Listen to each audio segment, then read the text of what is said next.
There's a story told in these parts about the old Celtic missionary monks who set off from the Irish shores and from the Scottish shores and headed out to sea, following a spiritual practice known as peregrinatio, which essentially meant to set off in a ship.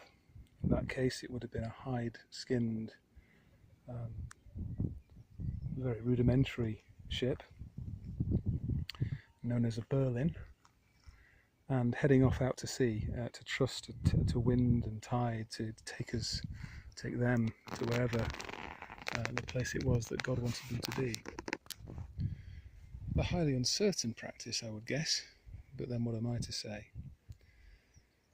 Anyway, a few years ago, I went to an island with a group of friends, which is one of the islands which is associated with the monastic site of a man called St. Brendan, who was famous for making some of these journeys, including there's some strong evidence to suggest he may even have got as far as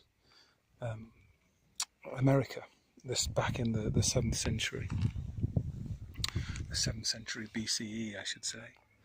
There's a mythical story about him encountering sea monsters and getting stuck in seaweeds that sound uncannily like the Sargasso Sea. But whether or not he made that journey or not, there's no doubt that he was a man for whom spirituality and the sea and the small islands and this coastline were intrinsically linked. So I wrote a poem, which is one of the poems that's featured in a number of our pieces, called The Prayer of St. Brendan, which goes like this. Lord, stain me with salt. Brine me with the badge of a deep sea sailor. I have spent too long on concrete ground. And if hope rises up these tattered sails, will you send for me a fair and a steady wind?